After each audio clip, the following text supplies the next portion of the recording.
everyone. Welcome to yet another episode of RetailME Connect.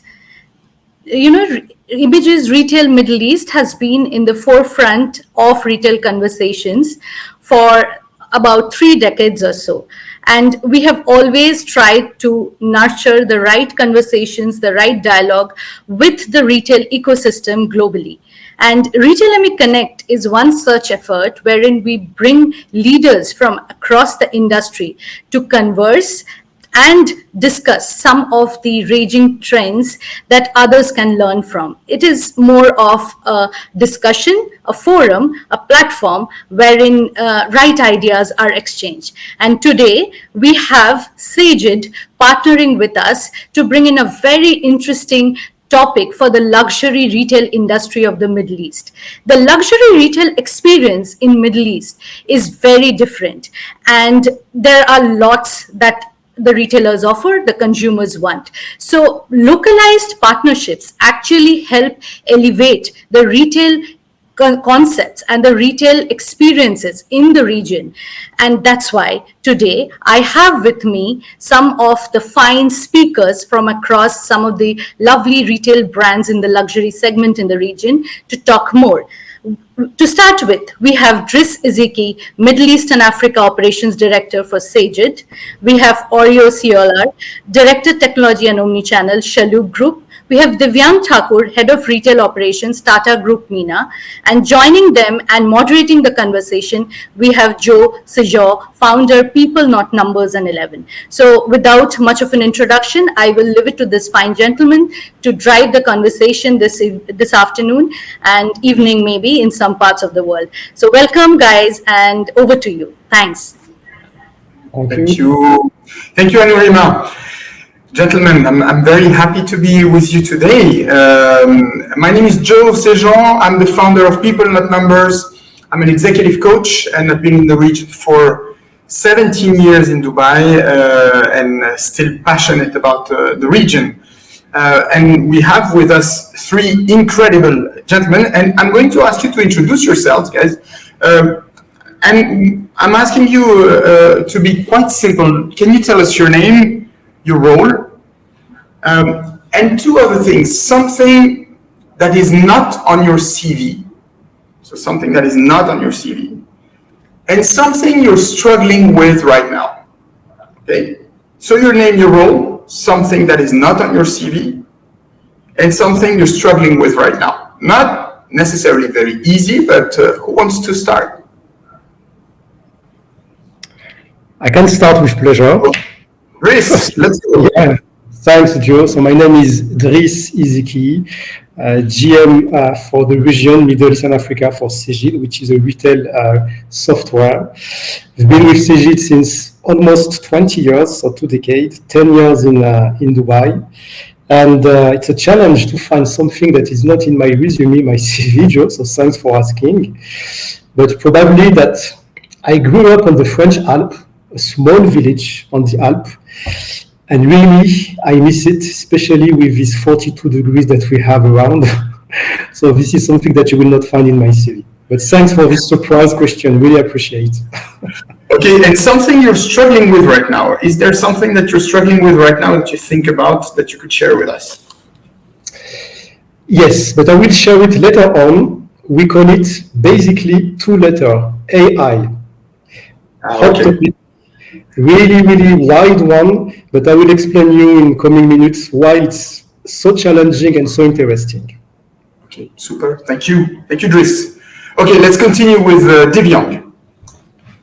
Sure, thanks. My name is Divyang Thakur. I lead the retail operations for a brand called Tanish from the TATA Group. And I've been a part of this organization for 11 years in various geographies and territories. It's been an exciting, journey with the retail companies and across the region. One thing that's not there on my CV, I'm about to touch account of travel to 40 plus countries. I just mentioned traveling there, but I don't mention it's about to touch 40 now. And something I'm struggling with, I think I'll go with this, with the weather coming up. I think I'm struggling to learn paddle these days.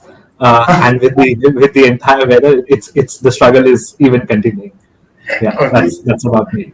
That's a great one. Thank you so much for sharing this. And I just started padel myself last week, so I think I'm going to struggle in the same way.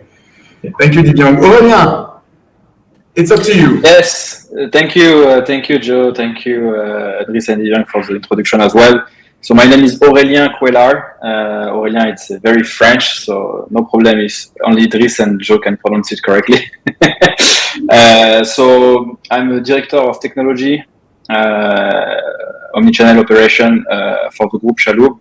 Chalhoub Group is the creator of luxury experience in the Middle East since 1955, 16,000 employees over the whole GCC region, expanding also internationally. And something which is not on my resume and that I'm struggling also in the same time right now. I'm a father of a third daughter since 1 week. So a very happy dad of 3 girls. And I'm struggling because I'm not sleeping since 1 week. So rediscovering after 4 years of after the birth of my second daughter that waking up every 2-3 hours is quite challenging when you're working, but it's only happiness, so I'm not complaining.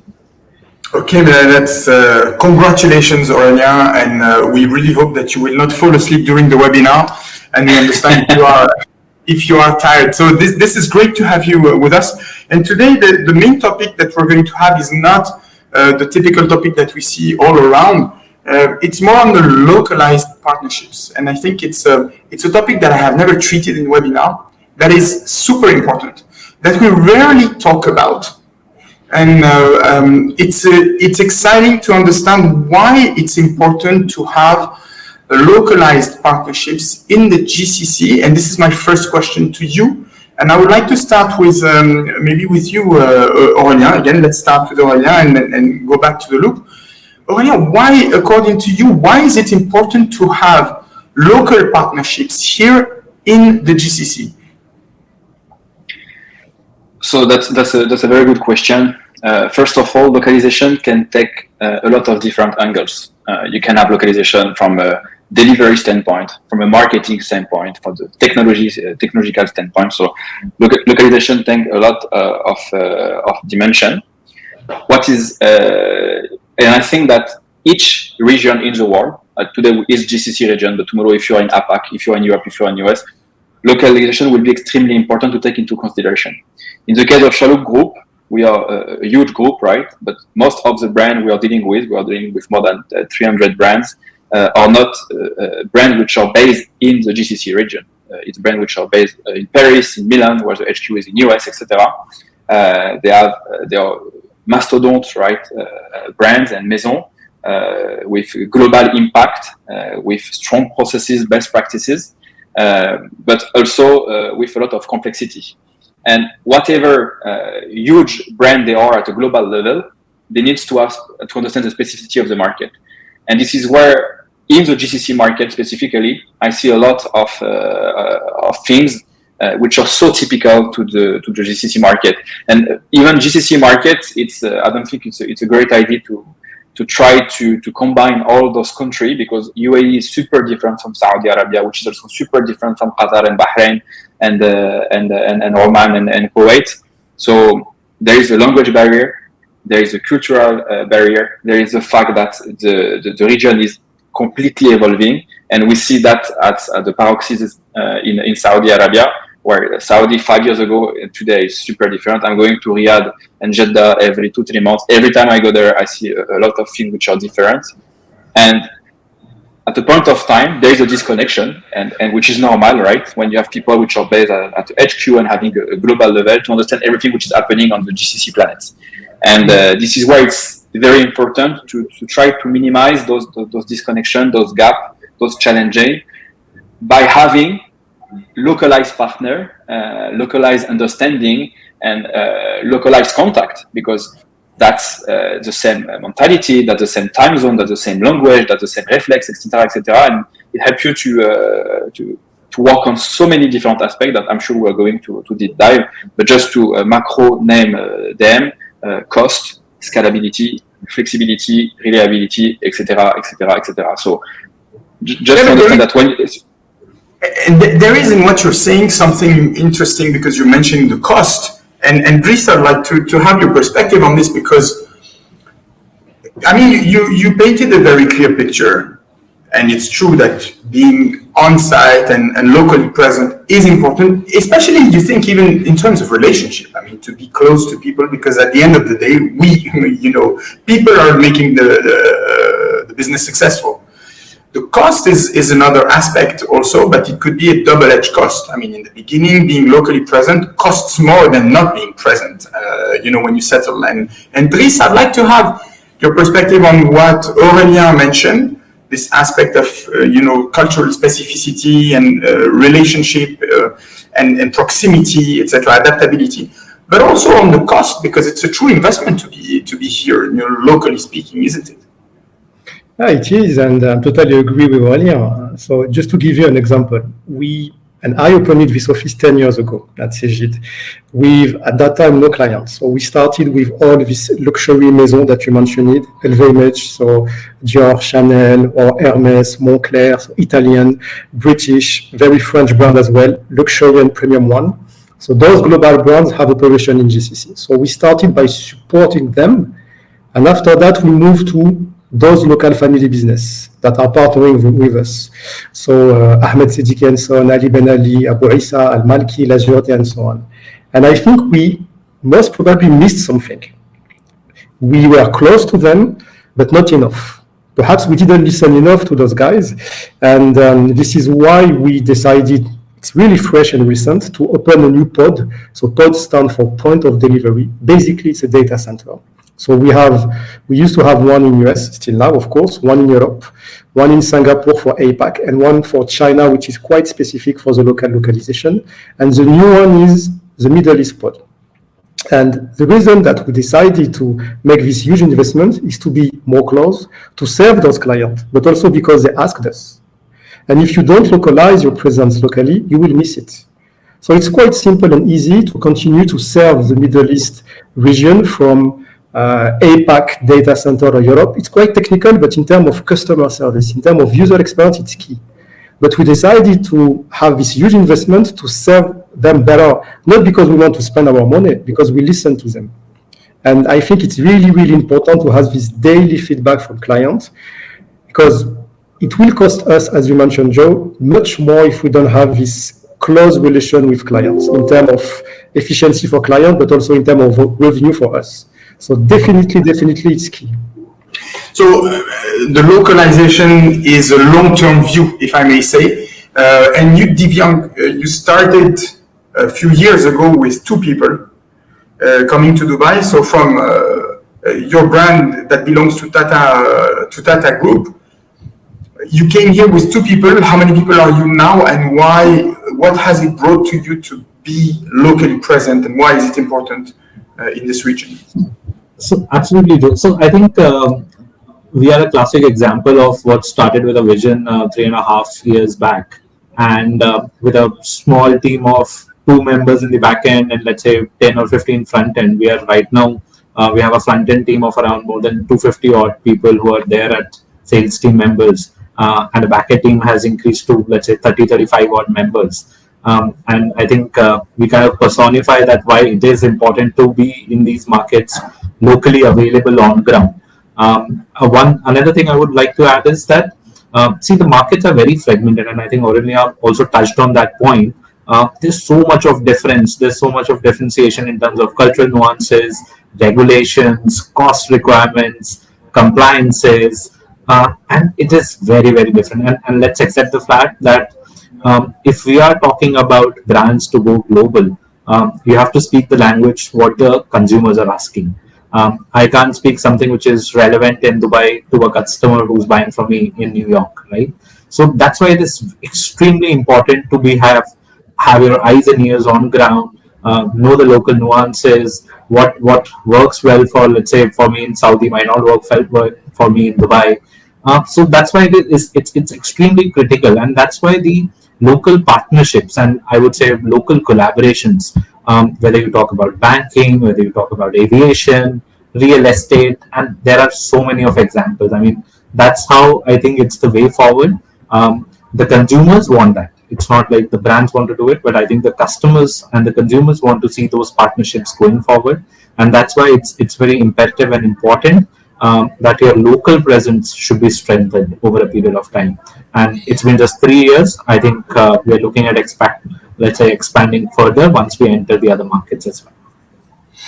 That's amazing. And I'd like to before we move to the other question, the speed of this region is, for me, I've been here 17 years, it hasn't stopped. And now it's true that Saudi is taking I would say the lead in terms of speed of movement, etc. But here also in the country, we're seeing a different framework from a legal standpoint, tax standpoint. Things are going to change, and we have massive changes happening in the country. One of them being the migration of the airport from a zone to the other. That is going to happen in the next couple of years.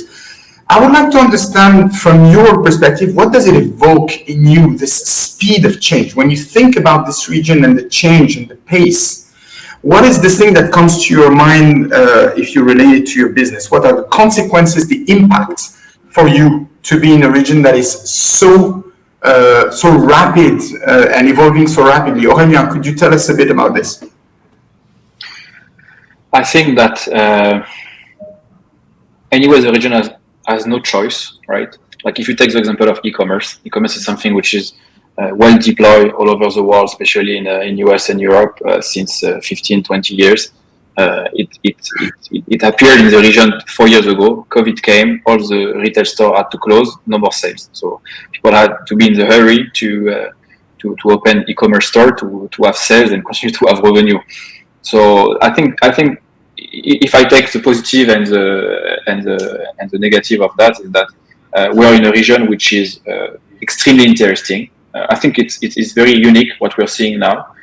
It was maybe the case of some country in APAC like Singapore, Hong Kong, Japan, and Korea in the past, or the US, right? But today it's super unique what we have. We have to drive forward with two paces, right? One where we are super advanced compared to the rest of the world, AI, blockchain, openness to cryptocurrency, for example, but still basic thing where we are below. So that's great that we have a huge support from the government, from the countries, from the different ministry to move super fast on certain topic. Then on the other side, it creates also a lot of challenges because if you take Saudi Arabia as an example, the country is evolving super fast, but sometimes too fast, and they come regularly with new laws. We don't have a lot of heads up, right? So like, okay, in 3 months we have to be ready for the invoicing in KSA, just to name one example that comes to my mind. And then it's super aggressive in terms of planning, and then it's changing a lot. And a group of our size, it brings a lot of complexity. And I can tell you that for all those big brands, big maisons, part of our group, having us on site to help them to navigate those changes that needs to be applied very quickly, it's not helpful. It's mandatory, actually. I mean, that's a critical point. Thank you for that perspective, Aurelien and Driss. Could you tell us a bit what it evokes in you, this speed? I really like the point that you made, Aurelien, on the mandatory help that these brands need to navigate this region that is not just the GCC. Huh? You're right, it's country by country, it's very different, and you evoked it as well, Divyang. So Driss, tell us a bit about that pace in the region. The speed of everything here is amazing. And really, you mentioned, Aurelien, Saudi Arabia with that CAT authority and this new local regulation. It arrived probably 2 years ago. So they started with a simple version and they moved in less than 12 months to the e-invoicing model. Honestly, in Europe, it took probably 5 to 8 years to some country to reach this level. So in 12 months, they asked every software vendor and they asked all retailers to be compliant, which is a challenge. And if you are not close to those clients, you don't miss something. You cannot support them. So the consequence for those retailers are really, really important. VAT, which is quite simple. We move from 5 to 15% in 9 months in Saudi Arabia. Something that will never happen in APAC, in Europe, or in North America. So we have to adapt. Agility is really, really key. And for me, this is the main challenge that we have in this region. Once again, if we decided to have this new data center, it's also for that. So you mentioned local regulation, but we have to anticipate new regulation that are coming, especially data residency, data sovereign regulation. All that will push retailers and therefore software vendors such like Cegid to be compliant with that. And you cannot be compliant if you rely on data in Europe, in APAC, or in North America. So investing locally to support those retailers, it's not an option anymore. Thank you, Driss. And you mentioned a point which is anticipation and Divyang. Is it something, when the pace is so fast, is it really possible to anticipate? Is it something that you can have in your line of sight, this anticipation? What I would say, Joe, I think you cannot, it's very uncertain, okay, and it's unpredictable. What brands and what we can do from our side, if we have a robust structure framework in place, you can reduce the amount of uncertainty that comes with it. So with better planning and with better set of frameworks into place, you can definitely be at a front foot if I compare it with someone who's not that agile. But definitely the market, and currently, let's say, if I talk about a simple example of even getting a location in a, let's say, a high-end mall or something, the real estate companies and the people that we work with, things change overnight. Tomorrow night, let's say yesterday night it was on the table, and you pick up the phone and consult your relevant people in the morning. It's off the table. I mean, that's the speed. I mean, who's working overnight to ensure that location is not being available? And I think Aurelien can relate to it. They have so many brands at Chalhoub. So that's how it is. But as brands, I think we can definitely, with these strong structures into place, you can reduce the uncertainty, but that does not mean that you can negate the effects of not being agile, not being fast enough to take calls. And that also comes with fast decision making and strong leadership at every level within organizations. Okay, it's very clear. I have to say, at a personal level, that this is something that I love in the region. This is something that I really, really, really love. And let me check a bit the chat, because it seems that no. Okay, all right. We'll see the questions later on, because it's a wider perspective. I'd like to move to the challenges that you're having right now, and this is a big question that I would like to approach with you guys. And Driss, if we can start with you. My question is very simple. What is your biggest challenge right now? So my biggest challenge, I think it's probably the biggest challenge of all retailers and more widely to everyone. Because if you listen to all C-level, they have only one thing in mind: AI. So since, let's say, 1 year, it's totally crazy. So for me, this is the main challenge, not locally, but globally to everyone. So at Cegid, once again, it's an informal discussion. It's like we are in a restaurant and we discuss together. But at Cegid, on the corporate side, and I think it's the same for all big and major software vendors, we decided to really focus on that, because we think that this is something that is really concrete. This is the reality. It's a huge wave. It's a tsunami. So we have a plan that we call Cegid Forward AI. So we invest hugely on that way. But the challenge for me, and to reply to the question, Joe, is how we can transform this AI wave, this AI topic, to something that the retailer can use. And this is something that it's not easy. So since 12 months, all the R&D, all the product management are working hard on that. And we already started to showcase last month the first module, the first solution of AI. Once again, AI, it's not a new solution for me. It's something that we embed that is within our solution that will enhance and provide efficient and relevant information to the staff and to the retail ground as sales associate. And once again, it's challenging because people cannot wait. And with this ChatGPT mindset that everyone have, they think that AI will provide everything in one day. No, it's not something that will be alone. Give you an example. Microsoft have Copilot. They didn't name it Pilot, it's Copilot. So AI should be with the client and the software vendor. It cannot be alone the software and the retail platform who will bring everything for the client. So it's both parts if we need relevant and efficient information. So for me, the challenge for the next, 2-3 years would be how we can transform this AI wave to something efficient and that all the sales associates will use on a daily basis. It's interesting because your approach is to impact people who are on the front line in touch with the customers. So you, as a provider of point of sale, which is the core of your job, when you think of AI, you're thinking of it as something that will serve people who serve the customers. And this is super interesting. And Aurelien and Divyang, after that, I'd like to hear your perspective on this. Do you share the same challenge? What's your biggest challenge? And if it's AI, I'm interested to hear what you have to say about it. But if it's something else, please go ahead. So if you allow me, Joe, I will answer your question with 2 answers. So I share what Driss say, but I don't see it as a challenge, I see it as an opportunity.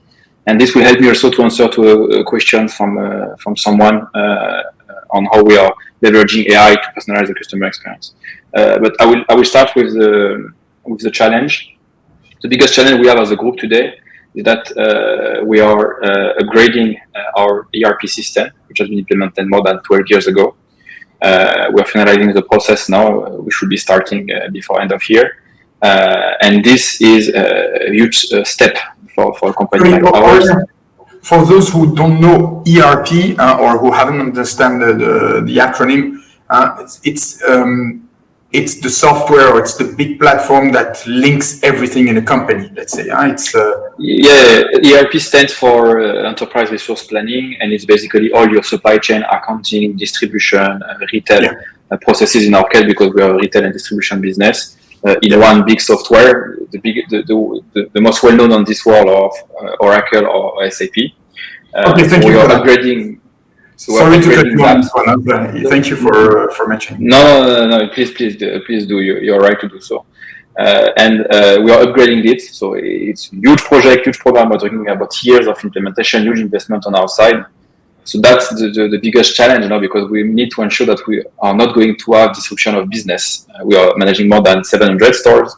It could be much more within the next year because we are growing to acquiring new brands and developing our own brands.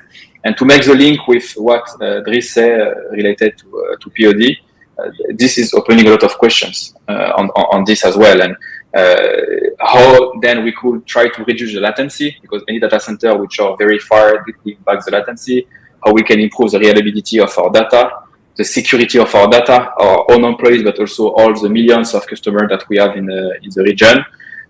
This is where we could also expect to do cost optimization, not only with the main vendor of the ERP, but also with the hosting and the network and the computing storage. And of course, scalability and flexibility, because we are in a very evolving business, opening and closing store every day. So having the right amount of resources from a compute and storage perspective, according to our needs, it's something which is very difficult to deal with when we are talking with a global stakeholder or data center based in Timbuktu or US or wherever in the world. So this is the main challenge for us today, this big upgrade, which is coming with a lot of satellite challenges. And of course, the question of POD data center is one of them. And having a localized partner will, of course, be more reassuring for us, but for the top management as well, and for the long-term vision in terms of creating partnership.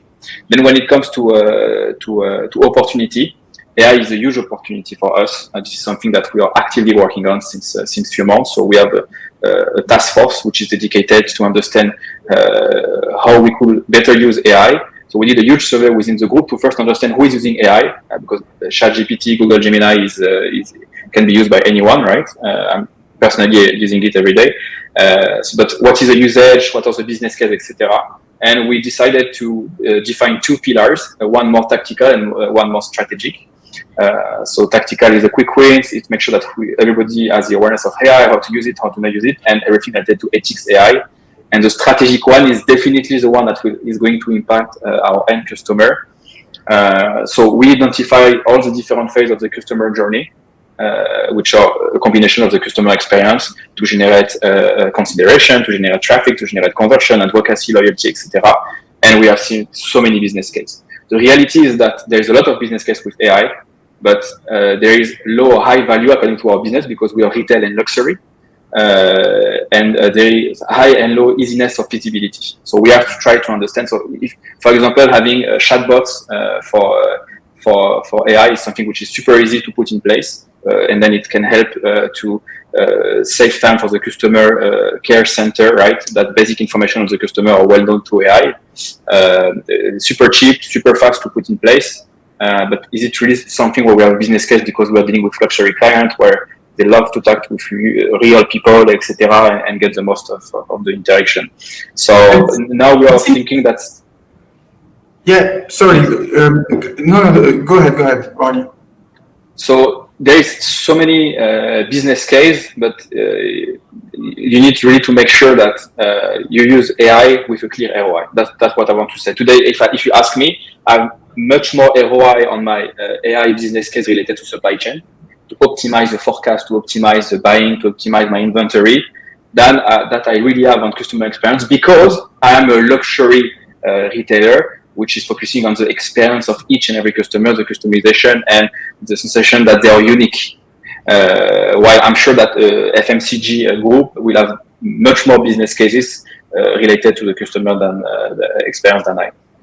So it's interesting, and Divyang, we're coming to you right now, but what you're highlighting, both of you, is the use of AI for information, mostly. I mean, to try to make sense of the amount of information, how can we make it more relevant, faster, more reliable, for the benefit of the business and the customer. What you're introducing as well in the conversation here in terms of challenges is linking the thinking or the strategy of AI to return on investment. This is super important. So in all the possible applications that AI could be intervening and improving things, you seem to make the choice of those where the ROI is going to be the most impacted positively. So super interesting. Thank you, Aurelien. One comment. Sorry to interrupt you. Really, no, go ahead. This AI topic is hot, but it's really key for everyone. Once again, for us, because at the end of the day, we decided to invest a lot with the new strategy that I just named, and we have not a new solution, but Cegid Pulse. This is the solution, once again, within the solution, onboarding all the AI technology and engine that we start to share with our clients. But we didn't do it alone. We had a lot of discussion, a lot of sharing with our retailers just to understand what do they want in terms of AI. Because once again, if you don't have clear KPI in terms of where I want to go in terms of AI, you can miss a lot of things. And they don't want to have the same things that we have with ChatGPT once again, which is generic things. They really want to have efficient information. And at the end of the day, they want to, it's close to our value proposal, to be honest with you. They want to elevate their profitability. Definitely. Key. They want to sell more omnichannel on site. They want to have better sales associates with better relevant information, recommendation. This is where AI is because we want to recommend key information, key purchase process, customer journey to anticipate things and to, at the end of the day, increase the average basket of any sales associate. This is key. Security.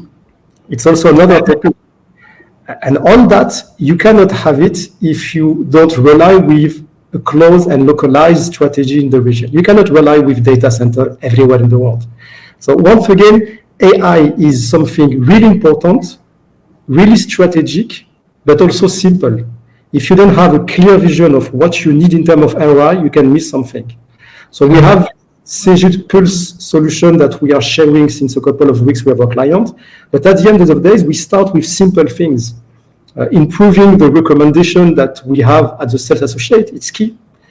In terms of stock inventory, the rebalancing between the stock between two stores. You have a bestseller. this bestseller is selling better in Mall of Emirates than in Dubai Mall, or vice versa. So you need to have a solution who can push this information, this recommendation, to allocate those bestsellers on the right location and to avoid to have overstock in another location. So those kind of simple information is really key. Last example that we have, Dubai Mall, which is really tourist-oriented client. So having a chatbot, multi-language, simple and useful for the sales associate, speaking Russian, Chinese, Arabic, French, really something simple, but really efficient in terms of sales for the retail. So those simple applications interfaced with the retail platform that we have can make the difference for sure. It's amazing. And what I like again is the concern and the priority given to people who are in touch with the customers. Thank you, Driss. Divyang, I'd like to hear your point of view on that topic. First of all, my question is, what's your biggest challenge? The first answer of Aurelien was we're upgrading our ERP, which was not an AI topic per se. So what's your biggest challenge right now, Divyang? Currently our biggest challenge and what we're trying to, let's say, resolve in future is to give a seamless Omni experience to customers through all our touch points. Whether I talk about a retail store, whether I talk about an online website experience, or my, let's say, a digital app through which we do nudges and see the entire customer journey. We want the consumers to touch and feel the brand in the best possible way across all the touch points. And that's where I think what Driss was also mentioning, that in terms of integration through various touch points, data collection, data management, data privacy, all these, let's say, headers become a very important part of how do you, let's say, stick all these things together and then give an experience to the consumer. I think that's one of the most critical points, and that's where I think Aurelien also mentioned that currently there's a lot of usage of AI specifically in demand forecasting, inventory management. In fact, I would also say in last mile logistics, if we are doing orders on e-commerce and we are working with a lot of vendor partners, specifically digitizing the entire user journey when the customer is able to see at that moment of time where my product is. I think all these things together and combining all these things together and give that real-time update is something that we are also striving towards. We see a lot of delivery companies and a lot of, let's say, last mile logistics where it's relevant.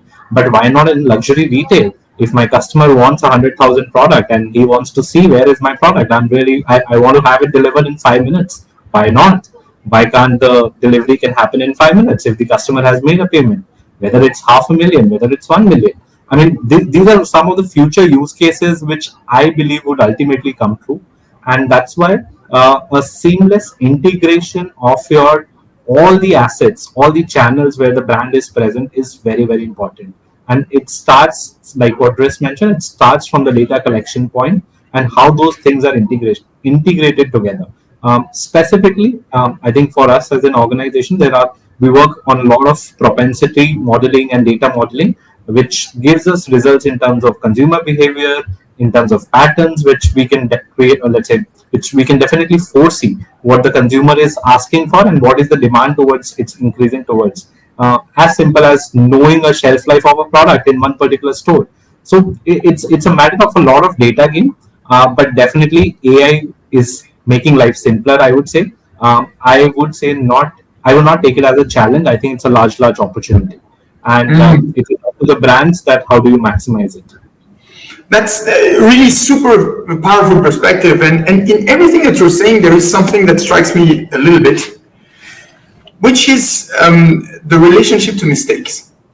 And just I would like to make just a small step aside, because in everything that you're trying to do, you're trying to improve things and to make them more seamless and to have the most relevant information, useful information, to have things that have a direct impact. So if I change this, I want the ROI to be here.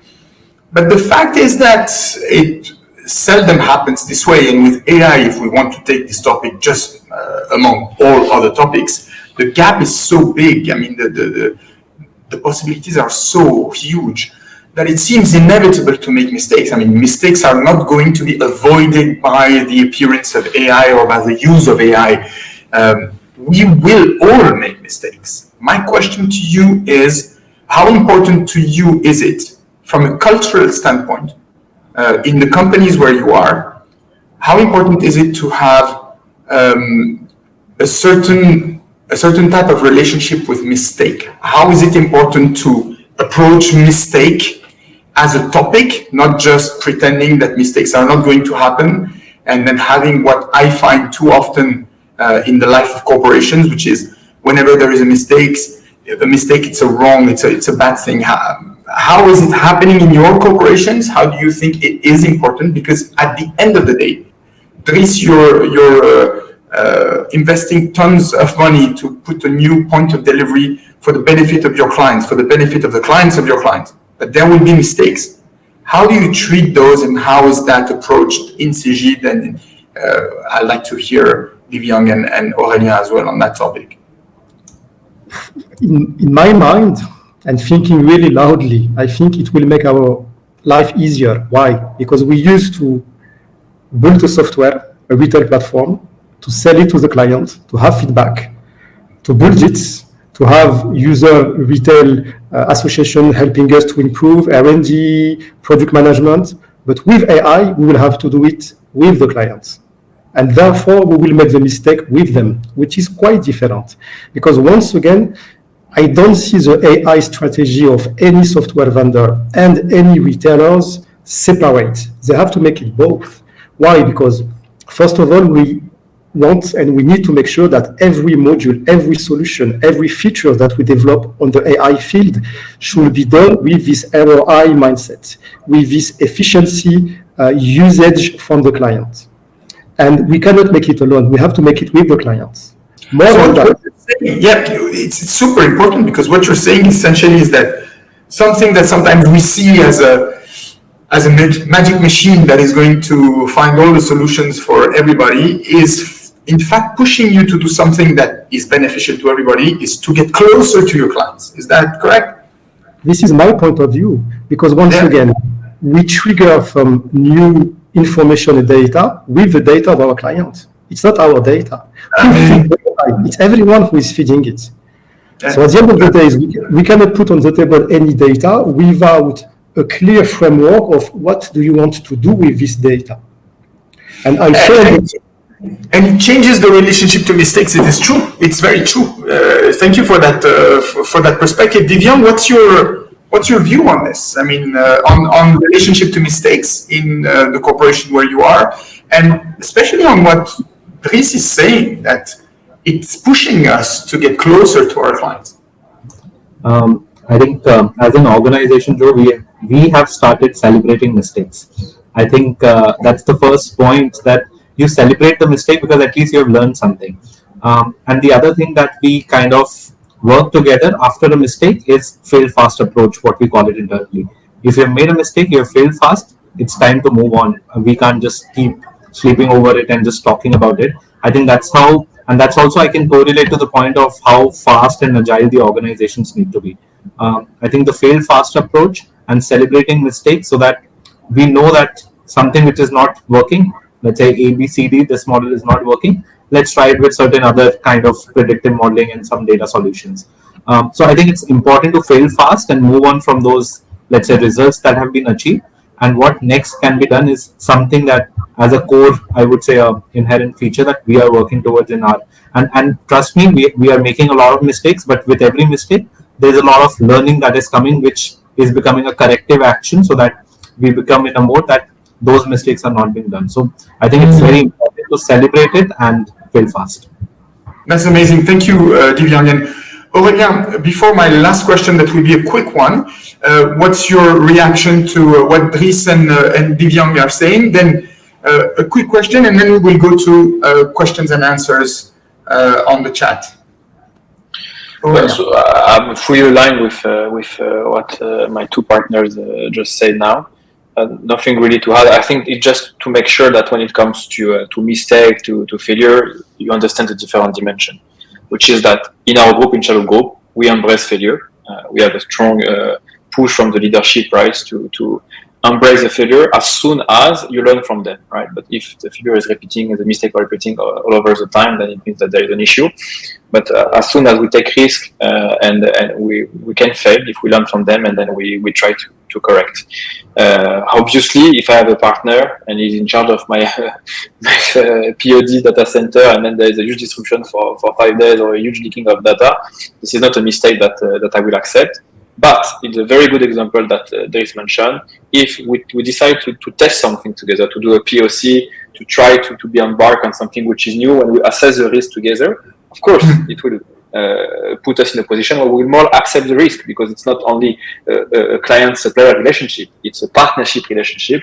And this, I think this is the conclusion of everything which has been said, added to the localized touch, right? That which is very important, is that in our group we're working with so many suppliers, tech and non-tech, and for some of them we're working with them since 20 years. And once you work with partners that with whom you build the trust, you feel they can really bring value to you on a regularly basis, and you see their vision and you can be embarked on their vision. This is the easiest way to really create effective relationship on the long term. That's amazing.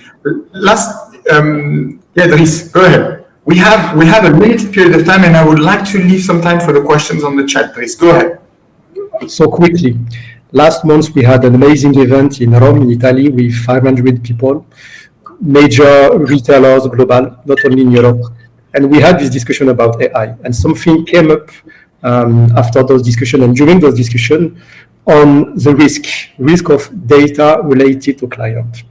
So at the end of the day, this pushes with Cegid Pulse or other solutions that we will develop tomorrow to really be close to those clients to avoid any mistake. Because for me, the main risk that we have with this AI, aside of the fact that we need to have solutions really efficient, simple with ROI that we mentioned that totally key, and I'm totally aligned, we should be careful with the data of our clients and the data of all retailers, because it's a kind of open windows, and the risk is quite important. Quite big, yeah. This is true.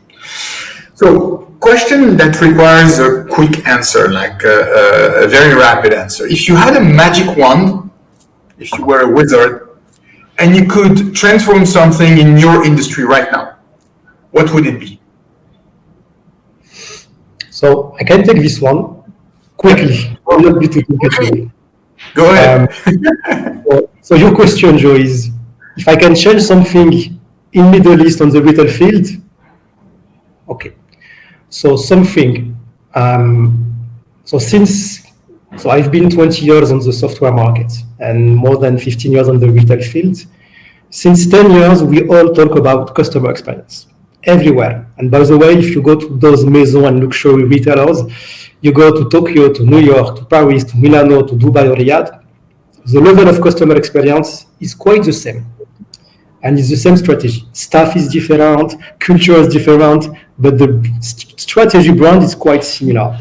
So as a software vendor, and everyone have the same strategy, we invest a lot, omni-channel, customer experience, etc., etc. But I think we missed something, and we can feel this trend since a couple of months, years, meaning that we should keep investing on the customer experience, but we should also focus on the staff experience. And I think we forgot too often to invest on that field. Investing on the staff, to have better sales associates with better tools, with recommendation. We have some solution that we call task management. So we have one at Cegid named Store Excellence. And trust me, it's key. So I don't want to be too commercial on that field, but simple. You have better sales associates, better sales staff, knowing the client, knowing the brand, knowing the DNA of the brand. You will see that the average basket and your turnover and your revenue will grow, definitely. So I think that's what you do with your magic wand. Yeah, but the challenge of this magic wand is that we need to also educate the retailers, the C-level, to explain them why they should invest on the staff, and not only on the customer experience side, on both sides.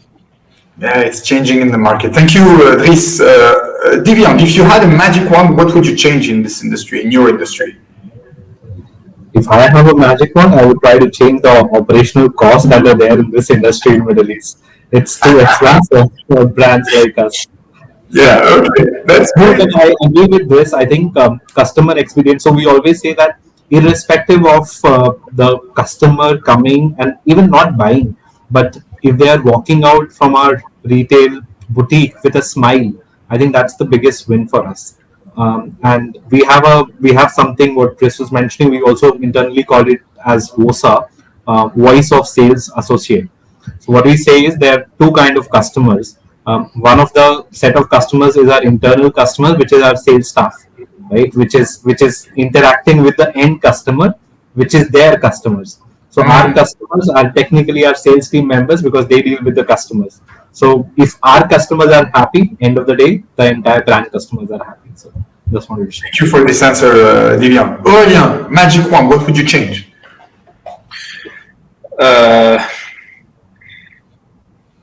So actually, I will really to see all our stakeholders, especially the one which are based in their HQ in Europe or in US, which still who still doesn't have any digital footprint in the region, meaning no e-commerce website, so only cross-border, right? Without Arabic, without same day or 4 hours delivery, without customized customer service, talking French, English, Russian, Arabic, Chinese, without the tone of voice, right, of the Arabic language, which is beautiful and that you cannot translate on the AI is not strong enough today to capture the beauty of and the complexity of the Arabic language. So it's really that I would like to have a magic things like all my partners, clients call me and say, "Oh, we want to have a website in the Middle East," because that's unfortunately still the case for a lot of brands. Doesn't have any localized website today in the region, and it means that there is a cascade of things which are happening because the reality is that in the region today we have a lot of multi-channel brand and maison having a website, e-commerce website, social commerce tool, and through social media, and retail boutiques, right, or distributor, but it's multi-channel. The true omni-channel experience. Recently, I was doing speaking at an event, and we don't say omni-channel. Apparently, now we say unified commerce. But I think it's I like this terminology. I like this terminology a lot because we don't care about the channel. So we have so many channels today. In 5-10 years, maybe WeChat will be in the GCC, we don't know, or something else, or Tmall or whatever. And we don't care about the channel. We care about the customer. The customer is at the center of everything. And we want to capture all the interaction. We want to have as much as customer data information, as much as purchasing or attempt of purchasing from the customer, and everything which is coming after with the rating and review and etc. etc. And channel is just anecdotic in the process, right? So a new channel, okay, let's have a new channel, but we don't care about the channel. We care about the customer. And so it's a lot of awareness. More and more, the percentage of revenue driven by our online is increasing, right, comparing to retail. But let's be honest, it's still retail, which is the most important in our group. So yes, that will be. I would like those people to really start to invest more, to understand the importance of localization, because there is so many things happening after that we try to also catch. But the later you come in the region, the less easier it will be to grab market share, and the competitors are doing that. So it's not great for them and for us actually. That's amazing. Thank you guys. We have 5 minutes now to answer a few questions. We will not be able to answer all of them, and I would like to thank the audience for being dynamic. We have the chat that is full of questions. One of them is asked by Hassan, and I like the question. What strategies are most effective for luxury brands to build trust and credibility with Middle Eastern online consumers? Okay, so what strategies are most effective for luxury brands to build trust and credibility with Middle Eastern online consumers? Someone wants to have a go with this question. I think somehow it's for me, this question. Go ahead, Aurelien. So And sorry, Aurelien, let's try to be a bit quick, even if it means that these people can reconnect with you later on and stuff. But in order to cover a few questions in the 4 minutes that we have. So I think, just jumping on what I said before, it's definitely localization. When it comes to luxury brand, the trust and credibility is already here, right? If you talk about the Louis Vuitton of this world, the Christian Louboutin, right? The Dior Couture, they are super well known. And without investing heavily in marketing locally, it's still brand which are extremely good, great, big, having the best practice, the best processes of the world in terms of retail, in terms of online, so they can leverage on that a lot. However, that could be very risky to think that because you're that strong globally, that's a long-term strategy. And those brands are, of course, investing actively in localization, finding the right partner, finding the right people in Saudi Arabia, in UAE, that can represent the brand at the best, having some collection which are for Ramadan, which are specialized for here. Like if you talk about the population, like try to have some sandals that would make a lot of sense, that won't be used by anyone in Paris or in New York, but that makes a lot of sense in the region. So really trying to dig those specificities and really jump in and embrace the localization. I think that they really understand that. Honestly, for me, there is 2 brands which are doing that like amazingly. The first one is Sephora. So Sephora is more than 80 stores in the region. It's an amazing brand. And if you look at all the marketing people, the influencer and PR people they were working with, it's just astonishing, and they are so on the point. And a much smaller brand, but which is also very tactical in the way they are doing their marketing, its benefits. So marketing, localization, embracing the region, respecting the culture and everything which made Middle East what it is today, and just playing it full-fledged. Super. So we're not going to be able to answer more questions, but I would like to thank Creole, Anil, Hassan, Faisal, Nuslia, Rutkata, sorry, and more, Laura, Lindsay. Hey, thank you for your questions. I would like to ask to each of you one word of conclusion. Divyang, Aurelien, and Driss to conclude this webinar. Thank you very much, gentlemen, for the dynamic discussion.